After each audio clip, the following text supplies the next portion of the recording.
पापा, पापा उठिए। क्या है?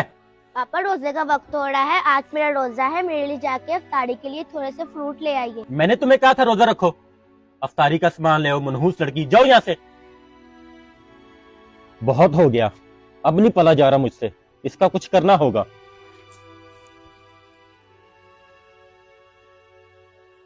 इसको अफ्तारी का सामान चाहिए था ना, ले आया हूं इसकी मौत का सामान। इस पानी को पीते ही हो जाएगी इसकी छुट्टी और मेरे भी दिल के अरमान हो जाएंगे पूरे। बेटा फातिमा, रोजा खोलने का वक्त हो गया है, जल्दी आ जाओ। जी पापा, आई।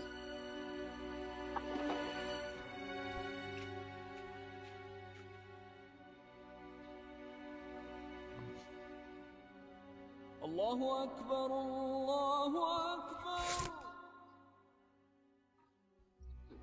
बिस्मिल्लाहिर्रहमानिर्रहीम।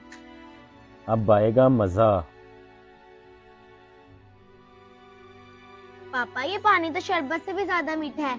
मैंने आज तक ऐसा पानी कभी नहीं पिया। बेशक ये एक रोजेदार के लिए अल्लाह ताला की रहमत है। अरे ये क्या? मैंने तो इसमें जहर डाला था, पर इसको तो कुछ हुआ ही नहीं। या रब्बल आलमीन। अगर आपको ये वीडियो अच्छी लगी हो तो शेयर लाजमी करना।